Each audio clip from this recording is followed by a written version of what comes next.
Welkom bij Family Life on Wheels. Ik ben Wilco. Ik ben Martine. In deze video zien jullie hoe we... Ik moet me ook nog voorstellen. Oh. Ik ben Jonathan, dit is mijn hondje Cindy. In deze video zien jullie hoe we van continent verwisselen. Van de kou naar de warmte. Veel plezier met kijken. Allemaal, we zijn aan het preparen om te gaan op de boot. 33 uur, nu is het eindelijk het spannende moment gekomen. Laatste ontbijtje in Europa. Dat we Zeker. gaan naar Tunis. Superb.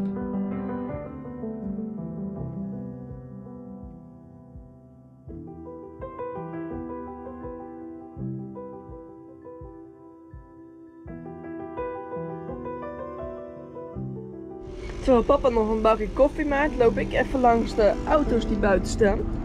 Want je lag je helemaal slap, want hier ligt een scooter op het dak. Daar ligt iets anders op het dak. En hier staat een vette 4x4. Echt een mega apparaat. Dit is echt onze droom. Echt een super apparaat. Hier zit hier nog een auto ingepakt, nog een auto ingepakt. Kijk jongens, ze zeiken over ons karretje, maar dit is nog een erger karretje. Kijk, hier zo ziet u een complete volksverhuizing. Nog een complete volksverhuizing. Kijk, hier ligt het dressoirtje op het dak.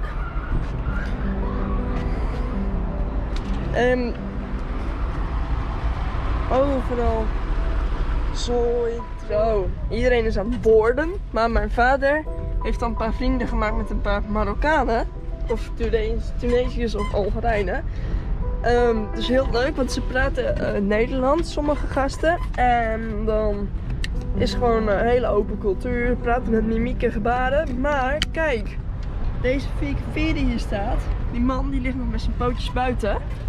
Terwijl dat iedereen aan het boorden is. Dus, wat vindt u ervan? Ja, spannend wel hè? Ja, heel spannend. Maar we zijn in ieder geval de controles doorgekomen dat we het schip op kunnen. Ja. En dan nog Tunesië. Ja, en Tunesië schijnt streng te zijn, maar wel. Hier zien jullie jezelf. Kijk, dat is een GoPro. En zien jullie de hoed op de spiegel zitten. Dat is wel leuk. Echt heel handig hoor. Echt waar. Spiegel heeft heet, jij doet hoed op, spiegel heeft koud. Doe je hoed af, spiegel heeft heet.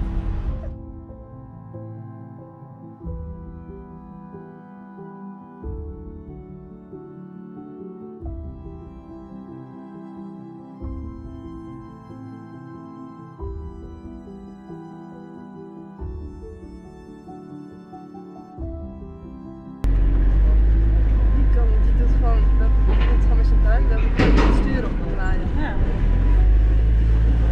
Dan rij je zo achteruit. Heel rustig blijft hij ook. Wauw, wat een aardige man.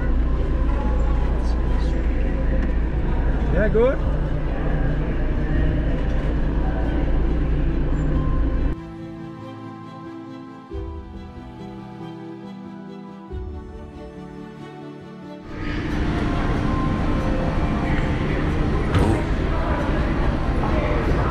Zo, we zijn aan boord van dit schip. Prachtige houding. Dit is een super groot mega-apparaat. Prachtig. Super. Zo, daar lopen we dan op het grote schip. Weg naar onze hut en cabin. En hier moeten we dan erin. Er zit een elevator.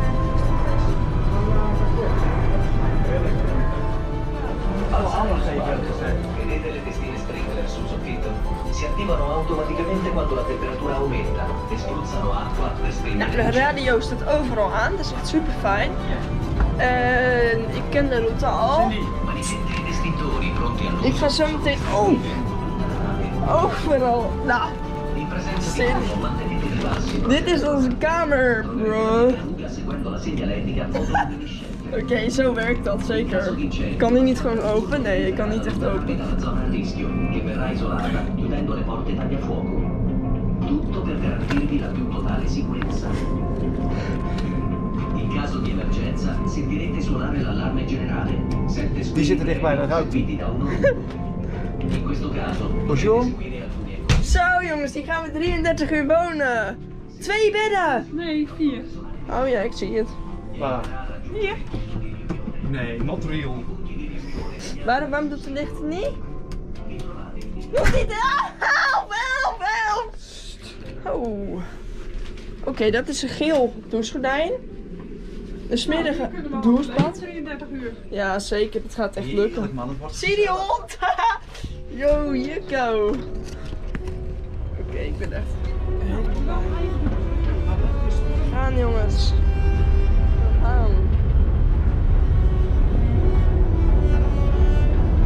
We zijn los van de kant jongens. We gaan. De alarmbellen klinken. En het is nu definitief. We kunnen niet meer terug. We kunnen niet meer naar Europa. Afrika. Of het is het volgende land. Doeg Europa.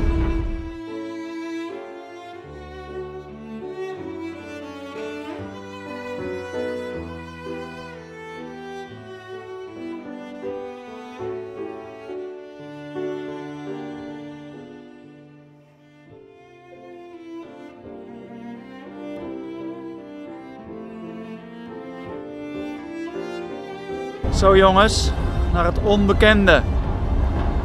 Dag Europa.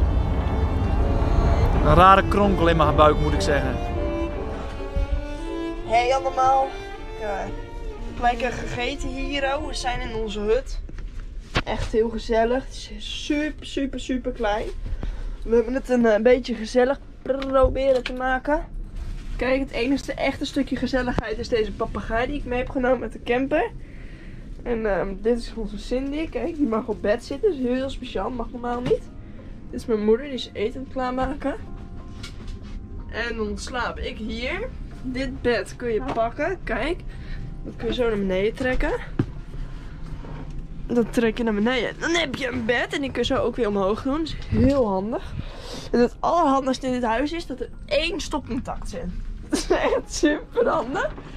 Je ziet hier de jassen, kapstok, daar nog een trappetje om op bed te komen. Hier ziet u de wc. Kijk, dus een gootsteentje en een toiletje. Kijk, dat zal ik van buitenaf laten zien hoe je erin komt. Dat is ook heel geniaal. Want dit is de gang. Hier heb je een speciaal GNF pasje. Die steek je hierin. Als je 1, 2, 3 seconden in zit, dan trek je hem eruit. Dan doet hij het niet. Kijk, nog knippertje groen. Kun je het hand van naar beneden, dan ben je binnen. Er zit mijn vader hier. Die doet altijd gek. Hier zien jullie 6 appels, 2 prikwaterflessen. En dan ziet u hier Cindy.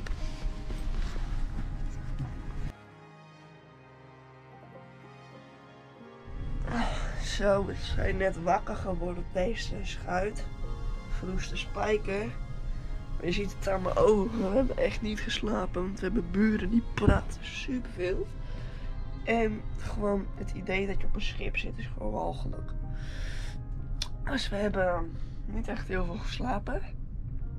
Ik heb echt een paar keer op mijn klokje gekeken. Ik heb 3 uur, 4 uur op mijn klokje zien staan. Dus het is echt super fijn. Nou, het is fijn dat we slechts iets van de 20 uur nog hoeven.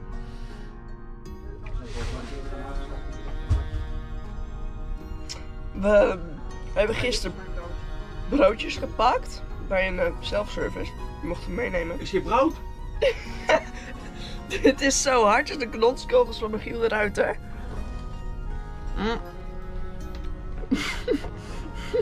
We zitten ook op een schip en dit schip heeft tegenwoordig ook een beetje last van turbulentie. Want we gaan een beetje op en neer. Maar mijn vader is wel misselijk, zegt hij. Ik heb lekker jam met hagelslag. Gisteren moesten we een hotel boeken, anders namen we dit boot niet op, omdat we in quarantaine moeten in een hotel. Dus dat heeft papa gedaan. Een hotel geboekt op 150 kilometer afstand van de poort. Nou, ik vind het een wonder. Ik heb mijn broodje verslonden. Echt heel knap. Kijk, hier zit mijn vader. Hij heeft een mes. Nou, nu snijdt hij alles open. We hebben hagelslag. Daar zijn we echt heel blij mee opgenomen. Want ja, daar genieten we echt elke dag van. Heel bedankt dat jullie die hebben opgestuurd naar ons. Daar ben ik echt gigantisch blij mee. En ja, we genieten er elke dag van. En dan...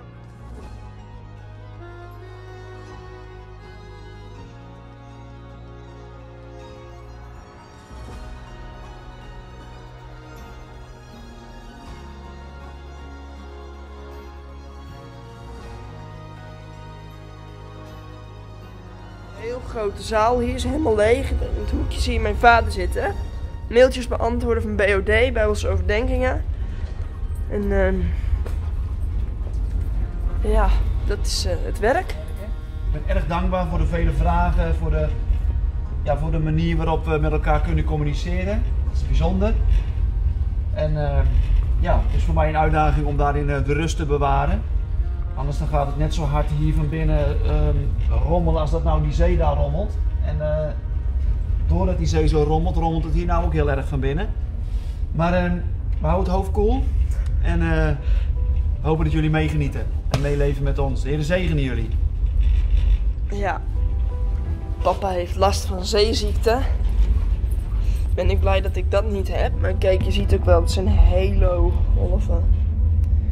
Wit bruisend door de motor. Nou, zoals jullie zien, ik ben druk aan het werk. Laptop editen. Ik ben een video voor FLOA, Flow Family Life on Wheels, in elkaar aan het knutselen. Dat is de update dat wij de boot opgaan. Die hebben jullie als het goed is al gezien. Ja, die ben ik nu aan het in elkaar editen op deze kleine gevangenis. Nou jongens, 5 uur video editen. Mijn vader en moeder zijn nergens te bekennen, want die worden misselijk als ze in deze room zijn, want het golft. De hele tijd gaat de boot zeg maar zo lekker heen en weer. Het voelt wel fijn. Yeah guys! Oh, 7 uur aan het video editen. Ik heb even een sandwich naar binnen geharkt. Echt lekker, met kip. Heerlijk. En, dat was de enigste lange pauze van een kwartiertje. Dat was echt super lang. De rest ben ik het video editen. Ik heb hem mogen shoten aan mijn vader en moeder. Dat was echt, ze vonden hem super. Alleen ze hebben natuurlijk, want ze willen goede kwaliteit, hebben ze nog even een paar papiertjes met aantekeningen. Wat ik aan ga passen en dan wordt het een perfecte film. En dan ga ik harken jongens. Hè? Ja toch Cindy? Vind jij ervan? Dat is een lekker editje. Als je bij je video editen, mag ik dan niet los? Nou jongens, we zijn al 26 uur aan boord. Ik ben nu toch echt wel stom te worden. Maar gelukkig zien wij heel in de verte Tunesië liggen. Yay! Nou, daar zijn we natuurlijk heel blij mee.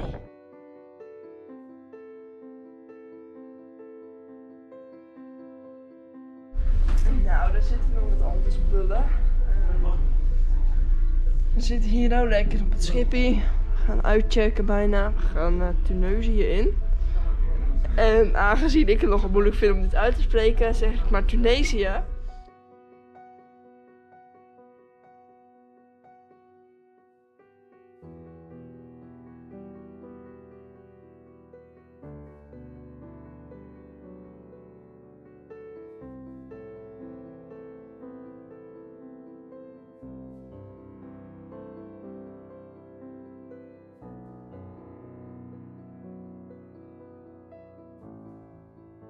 Heel dik in de hand. Ze stelen die niet. Nou, gooi ze gewoon alleen aan de kant. Bouwkaart blijven. Nu gaat het echt pontificaal. Hi man. Iedereen stort als een waterval naar beneden. Iedereen gaat naar dek 7. Kijk, iedereen stort niet. Alleen dek 3. Hier zit de trap naar beneden, dat zie je heel duidelijk. Je ziet heel duidelijk waar En de dan trap steek je is. iedereen aan. Want iedereen denkt, oh, we mogen gaan. Niemand luistert meer. Geen rekening.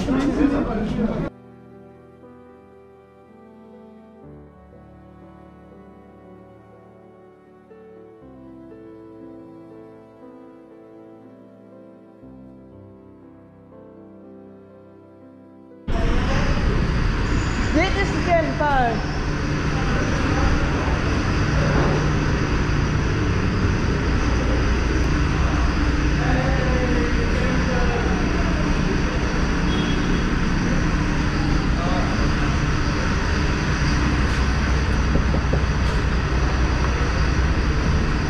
Die hebben we lang niet meer gezien.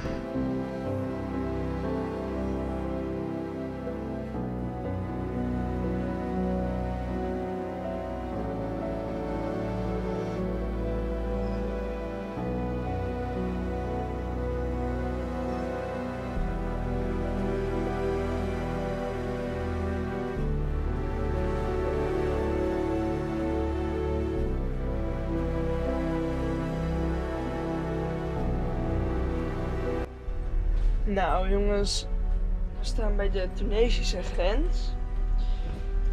Spannend, en papa is alweer meegenomen door de douanier. En hij zit nu op kantoor bij hun. Alle papieren kloppen, dus waarschijnlijk komen we er gewoon in. Waarschijnlijk komen we er zeker weten in. Alleen het is iets spannender wanneer of hoe. Nou ja, we komen erin en wij bidden. We staan voor de Tunesische grens en mama die moet even een stukje rijden. Dus komt hij dan. Mama rijdt gewoon hoppa koelbloedig met de camper over het terrein in Tunesië. Richting deze man. Oh meneer. More? You need more space? Oké. Ja. Oké, bro. Nou, dit is toch mooi. Mama kan gewoon met de camper rijden. Gelukkig dat ik het nog een keer geoefend had op het weg. Nou jongens, het is alweer 2 uur bij de grens. 0:21.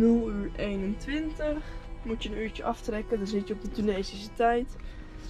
Kijk, hier zie je overal mensen. Het is lekker bij de Tunesische grens.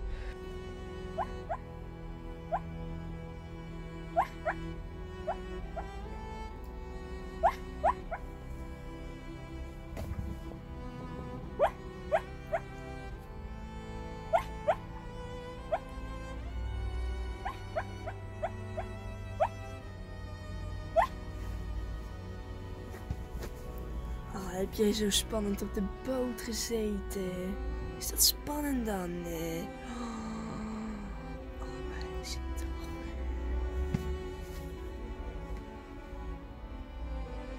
Kijk, dit even denken hoor. Dit is... Paspoortnummer. ja, paspoortnummer. Nee, dat is hier denk ik paspoortnummer. Dit ziet eruit als paspoortnummer. Jongens, u ziet dat mijn vader heel intelligent is. WC.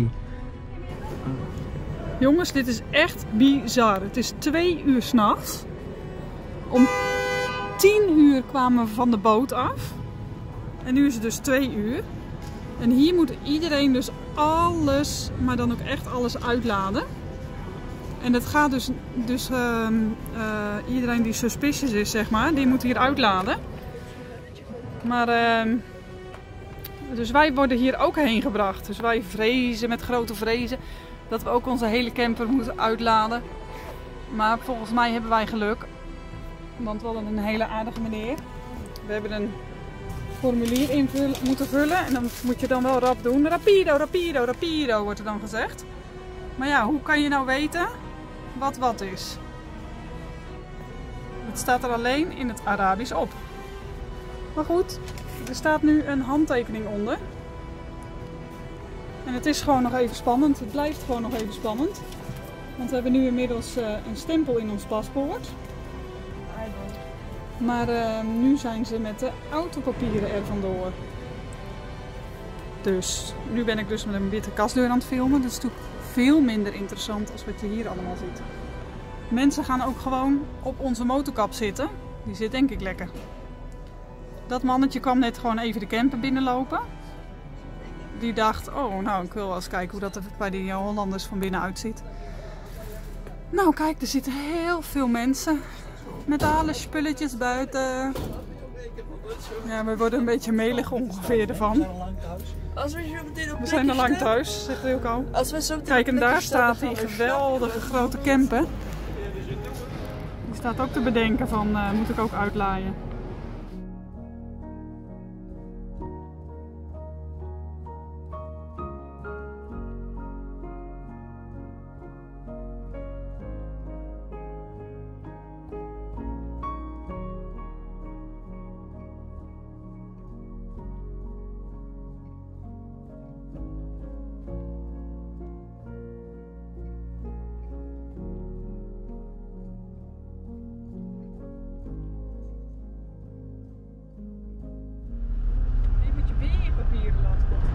Dat zal toch niet? Ja, serieus? Ja, hier moet ik een stempel halen, ja. En dan mag ik er pas uit. Nou jongens, ga maar een stempel halen. Nou, hier heb je alles. Neem alles maar mee. Want ik weet toch niet wat hier allemaal.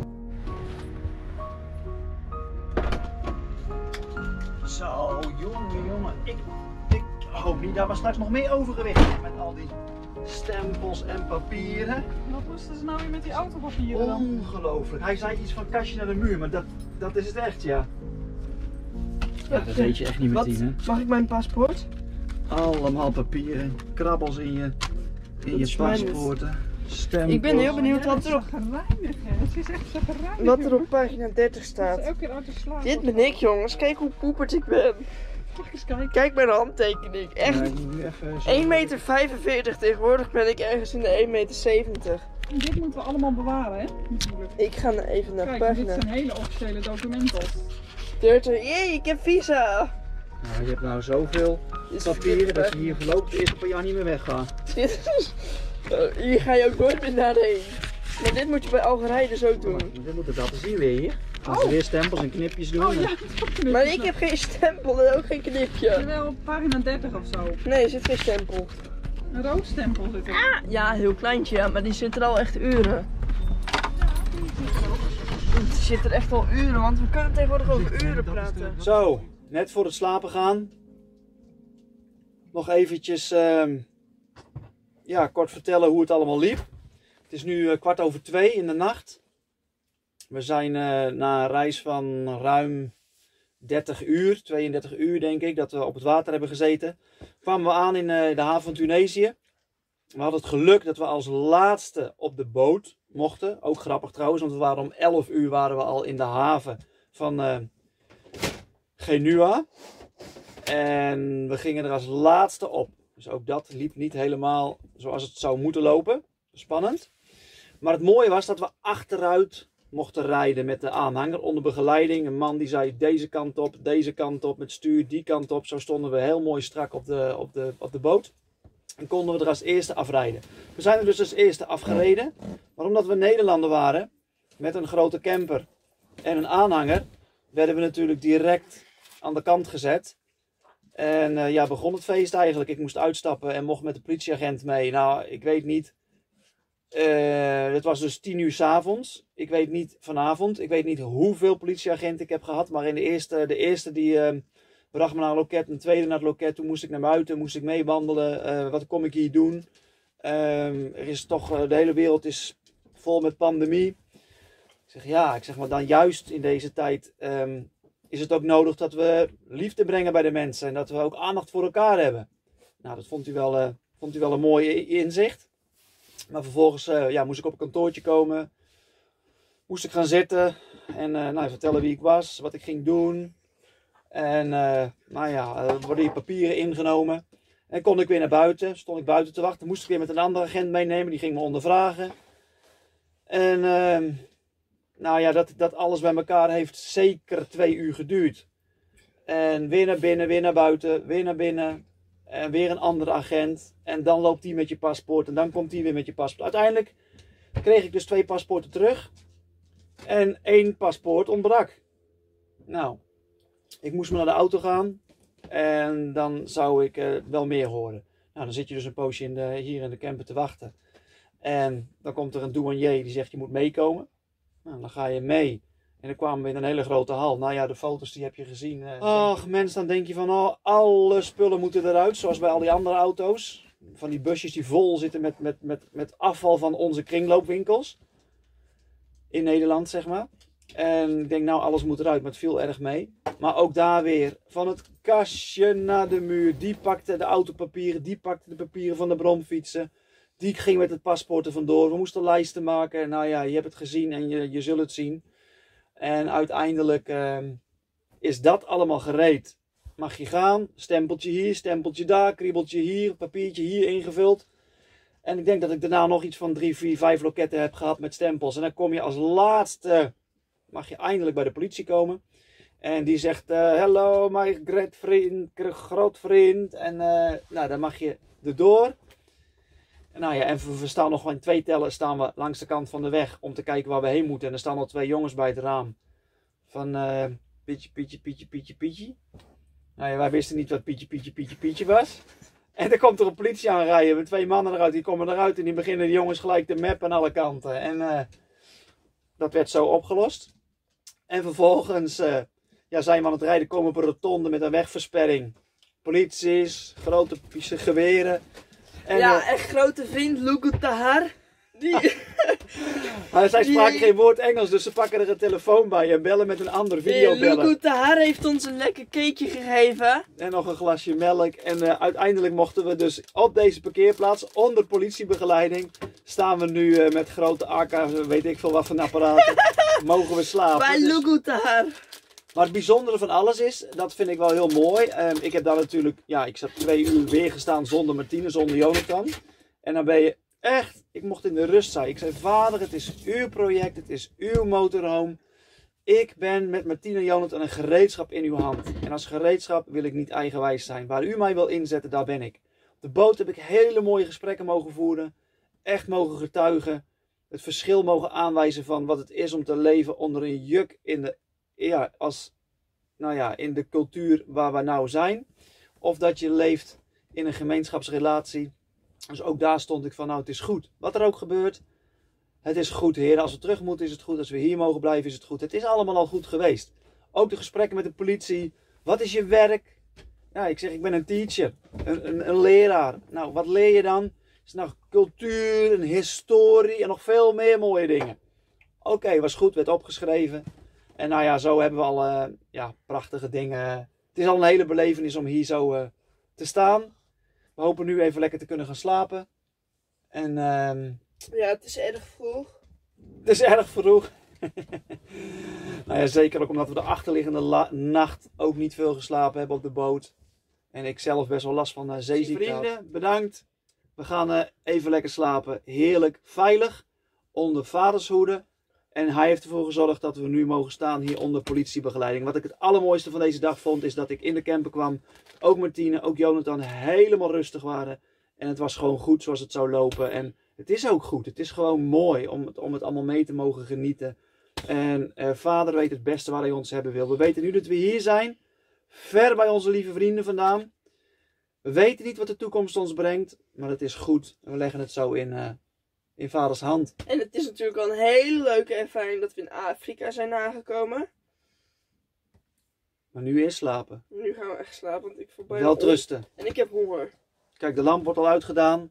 Deze lamp ook. Wel trusten. Nou jongens, we zijn in Afrika. Nou, dat is toch helemaal te gek jongens. We zitten in Afrika, in Tunesië. En let op. Jullie raden het nooit, maar het regent! Eerste dag in Afrika, jongens. Regen. Puntje, puntje, puntje. Eerste dag Afrika, jongens. Wat heb je? Nou, regen. je En kan niet eens overstroomingen. zien waar de weg is, hè? Want dit is een middenberm met een zijstraatje. Ja. Dus dit is echt heel hoog. Afrika, 1 uur regent het. Ja, je moet echt zachtjes rijden, want het water komt gewoon naar binnen als je... Kijk, dit is de middenberm. Alleen dan zie je niks van. En dan gaat het gewoon dwars en al overheen. Takjes. Gelukkig hebben wij een hele goede camper. Die heel hoog op de pootjes is. Kijk, we zijn er doorheen. Joehoe!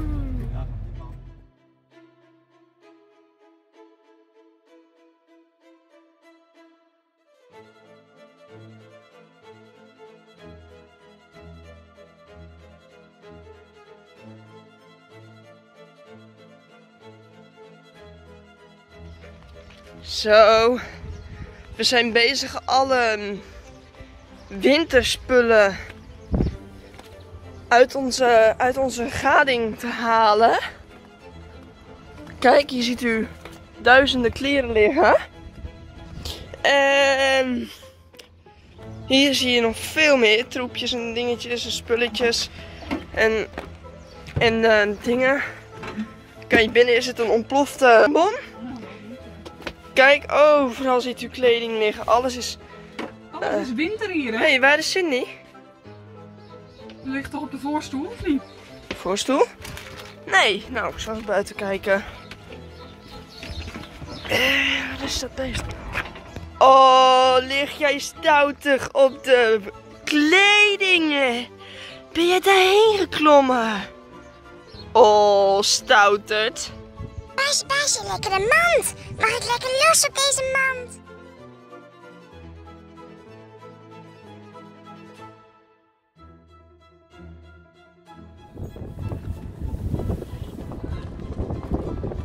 Wauw.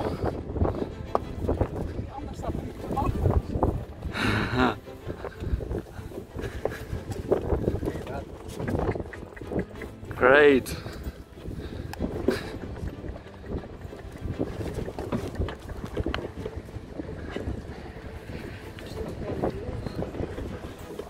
Kijk, daarom moet je altijd papaya. Ja. Het is toch gewoon lachen. Hij geeft ons even een ritje. Zo.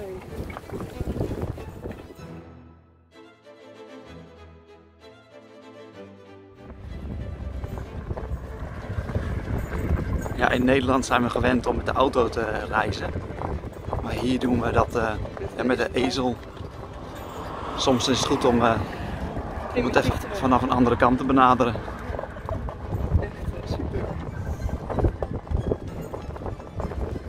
Dat is bijzonder, we lopen gewoon langs de weg te wandelen en we maken een foto van deze mens. En even later komt hij terug, als hij de bagage heeft weggebracht, de last. En dan mogen wij even een eindje meerijden en zelf rijden. Dat is echt heel bijzonder.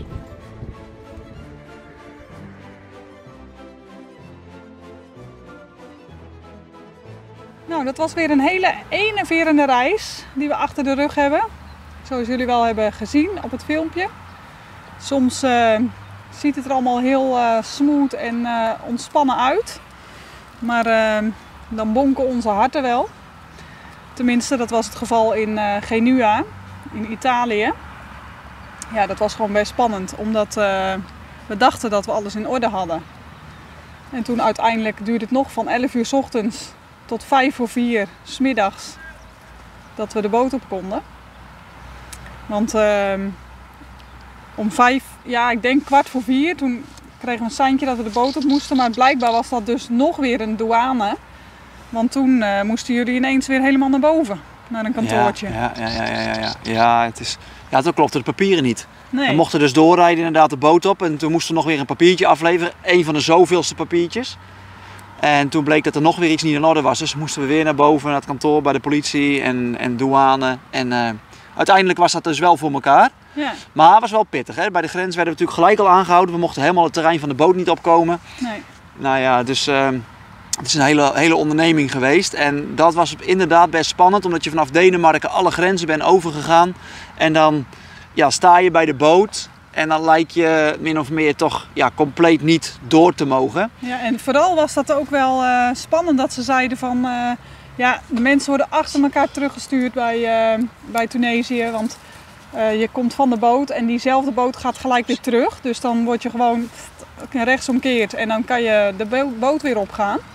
Ja, mensen Dus kijken heel vreemd van dat je in deze tijd zeg maar gaat reizen. Het komt natuurlijk omdat mensen ook het doel niet begrijpen en ze zien je aan voor een toerist. Ja. En dat is voor ons natuurlijk heel gunstig waar we nu hier zijn.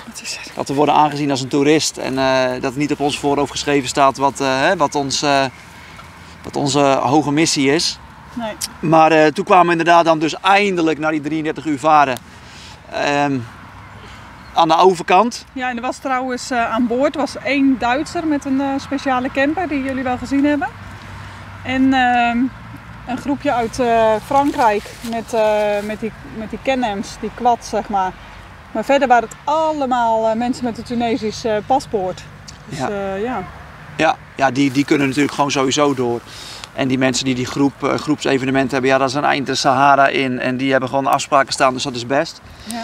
En wij komen met die grote camper aanrijden en je valt natuurlijk gelijk in de kijkert. En je hebt het gezien, je wordt aan de kant gezet en van het kastje naar de muur gestuurd. Maar het mooie van dat hele verhaal is dat we daar echt de rust en de vrede hebben genoten. Je ziet eigenlijk als het ware, vanaf het moment dat je uit Nederland bij je eigen lieve familie wegtrekt en heel veel hobbels hebt moeten nemen, dat je klaargestoomd wordt voor het werkelijke genieten van de rust. En dat je ook echt in die overgave leeft van, joh, wij zijn instrumenten in de hand van de Heer. En Hij weet waar Hij ons in wil zetten en hoe Hij ons wil inzetten. Ja. En ik moest echt zo denken, terwijl ik daar voor die politie stond. En toen moest ik echt denken van, als ik mijn gereedschapkist open en mijn vijl begint tegen me te schreeuwen, of mijn beitel wil niet naar me luisteren, of mijn hamer, dan denk ik dat ik die kist weer dichtklap en daar wil ik niet mee werken. En zo moet ik ook geen eigenwijs. Wij moeten geen eigenwijze instrumenten zijn. Gereedschappen in de hand van de Vader. Maar wij moeten gewillig zijn en doen wat Hem behaagt. En wij weten dat alles uiteindelijk moet meewerken ten goede. En ons laten leiden ook. Dat je niet denkt van, moet ik nu iets forceren? Of kijk, als we in Tunesië als hadden gezegd van nou ga de boot maar weer op. Ja, dan hadden we geweten van nou het is niet de plek. Dat hebben we ook steeds gezegd. Als we er niet komen, dan is het niet de plek. En als we er wel komen, is het echt een wonder. Want het is gewoon,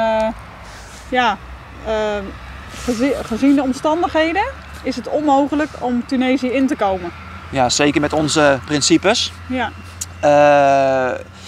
Wat gewoon heel wonderlijk is, dat je die vrede zo diep als gezin met elkaar mag genieten. Ja. Ja, bij de grens Tunesië, de douane, iedereen stond en die werden allemaal gecheckt en zo. En zelfs de tasjes werden open gedaan en ingesnuffeld en alle kasten gingen open bij de mensen. En de kattenbak open, alle tassen eruit. Ja. We werden helemaal van voor tot achter gecheckt, maar toch hadden wij, mama en ik, in de camper absoluut geen spanning of stress of weet ik veel wat. We voelden ons helemaal gerust gewoon, want we komen erin. Dat gevoel had ik ook echt. Ik zei ook gewoon tegen mezelf van nee, er is geen kans dat we terug worden gestuurd, want we komen er gewoon in. Op een of andere manier had ik... Ja, je had dat heel sterk, die overtuiging. Ja, ik had heel sterk die overtuiging dat we erin kwamen. Dat is wel heel mooi. Zelfs zo sterk dat ik gewoon mijn boek op de bank zat te lezen. Ja. Het boek Rora. En daar zijn we ook geweest, hebben een preek gehouden over de Waldenzen. In echt een huisje van de Waldenzen. Als je die wil kijken, klik dan op hier. En dan zie je ook de video. Ja, dat was wel heel bijzonder inderdaad. Ja, want Wilke die was natuurlijk de hele tijd weg. Die zat in die kantoortjes en wij zaten in de camper en we zagen het allemaal om ons heen gebeuren. En die moest weer wegrijden en die moest... Bij de ene moest echt alle tassen moesten leeg. En bij de volgende die keken ze even zo en zeiden ze ja, ga maar weer. Dus er was ook geen pijl op te trekken. Nou ja, en uiteindelijk reden we dus weg naar die hal. Nou, en toen kreeg ik het wel eventjes te kwaad. Ik dacht, dan moeten we echt alles uitpakken, want iedereen moest er alles uitpakken. En iedereen had in zijn busje zitten. Wat wij bij de kringloop in de kliko zien liggen, dat hadden hun in hun busje zitten. Ja. Dus dan laden wij onze spullen uit en dan kan het best nog wel eens zijn dat er iets verdwijnt. Ja, dat is op zich nog niet het grootste probleem. Maar het is vooral lastig omdat je voorraadkasten zitten. Ja, er zit natuurlijk eten en weet ik het allemaal in. En gewoon sowieso is dat een hele onderneming. Maar gewoon die vrede zoals Jonathan, die zekerheid dat we er binnenkwamen. Zo had ik die zekerheid niet. Maar wel die zekerheid dat het goed was hoe het ook zou lopen. En die rust die was heel goed. Van, van vader, u weet het. Op de boot heb ik hele mooie gesprekken mogen voeren. En het is allemaal goed. Ja. Waar het ook heen geleid wordt. En nu zijn we hier. Jullie die ons langer kennen, weten dat het al een jarenlang verlangen in het hart is om dit land te bezoeken. Om hier te zijn. Ben ook, dat kan ik misschien nog wel een keer delen, hoe ik in Gambia bijzonder ook een roeping ervaren heb. En het is ons verlangen om die kant ook op vaderstijd heen te kunnen trekken. En we willen ons hierin ook echt laten leiden. En ook in hoe we gesprekken aanknopen, hoe we het hier mogen doen. Ja. En ik denk dat het nu in deze ook heel belangrijk is. Wat we wel van jullie kunnen vragen als kijkers, als meebidders en strijders, meelevers, zou ik het zo maar zeggen. Dat het is echt ons gebed en we vragen dat ook van jullie. Of we ook mensen mogen tegenkomen die gelovig zijn. Die wel bemoediging kunnen gebruiken hier in dit land en de andere landen. En ook openingen voor gesprekken in dit moslimland. Dat is wel, dat is echt ons gebed, zeg maar. Dat we ook mensen echt kunnen bemoedigen ook. Dat we die mensen ook tegenkomen die hier verdrukt worden vanwege hun geloof. Want dat is hier wel zo, dat de mensen die geen moslim zijn, die komen niet zo makkelijk aan goede banen. En het is arm hier allemaal, dus dat valt niet mee, denk ik. Onderweg te zijn naar die mensen die God op het hart heeft. In die werken te wandelen die Hij voor ons bereid heeft. Ja. Dat is een weg die ook rust geeft. En we hebben met elkaar ook in deze tijd hier naartoe hebben we heel veel in Handelingen gelezen.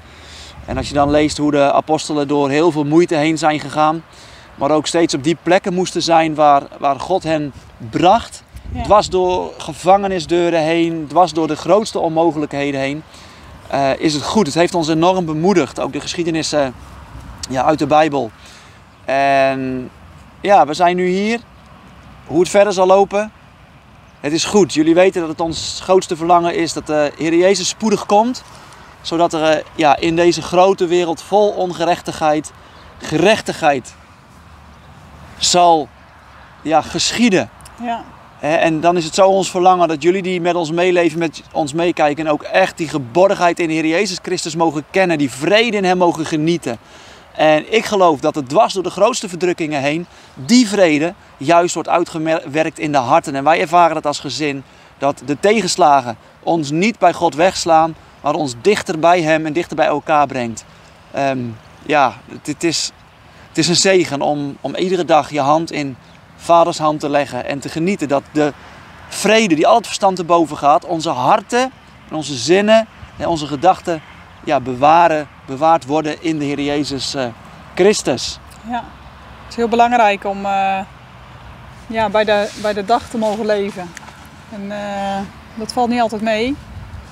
Maar ik denk wel dat dat heel belangrijk is in je leven. Dat je niet heel ver vooruit kijkt of dat je denkt van nou dan en dan, zus en zo. En je weet gewoon niet hoe het leven gaat. En dat is iets wat we hier heel erg ervaren. Dat het echt, soms bedenk je wel van morgen kunnen we wel misschien boodschappen doen. Maar dan loopt het alweer totaal anders.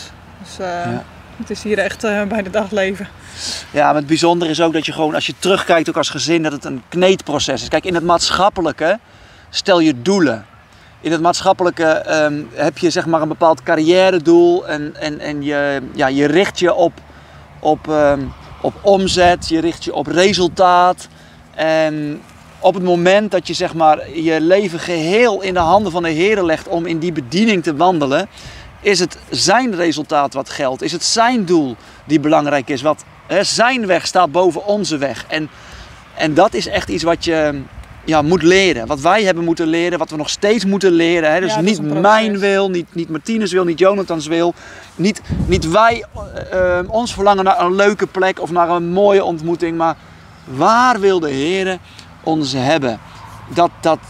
Als je dat loslaat, dan ervaar je pas vrede. En als je dat niet loslaat, maar mijn doel is om op een bepaalde plek te zijn, dan krijg je onrust en dan krijg je stress. En als je dan teruggestuurd wordt, dan raak je in de problemen. Maar geef het over. En dan is terugsturen geen verlies, maar is het winst. Ja, Want En dan zo- ben je weer op een andere plek nodig. En dat is mooi, nou schiet me te binnen dat vroeger was er zo'n uitspraak die we in de kerk wel eens hoorden. In het verlies ligt de winst. En dat is het. Ja. Wat een winst, om alles te verliezen. En alles in hem te genieten. Zeker. Ik hoop dat jullie genoten hebben van deze video. En, willen jullie meer video's zien? Vergeet dan niet te abonneren. En ook prachtige natuurbeelden zien. Vergeet dan ook niet te abonneren op mijn kanaal. Nature from Above. En, ja, dan kun je genieten van de video's die ik upload met mijn Er is er drone. pas nog één geüpload, hè? Ja. Ja, het is wel goed om even te zeggen misschien. Jonathan, het beeldmateriaal allemaal verwerkt. Jullie hebben het in deze video trouwens gezien.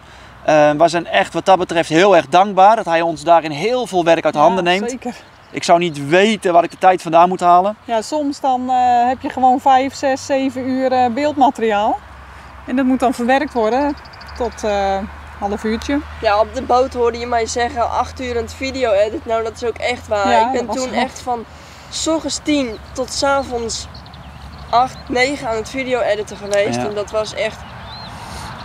Afzien. Dat was afzien. Maar al met al, het is mooi om te zien dat hij zo op deze manier zich kan inzetten.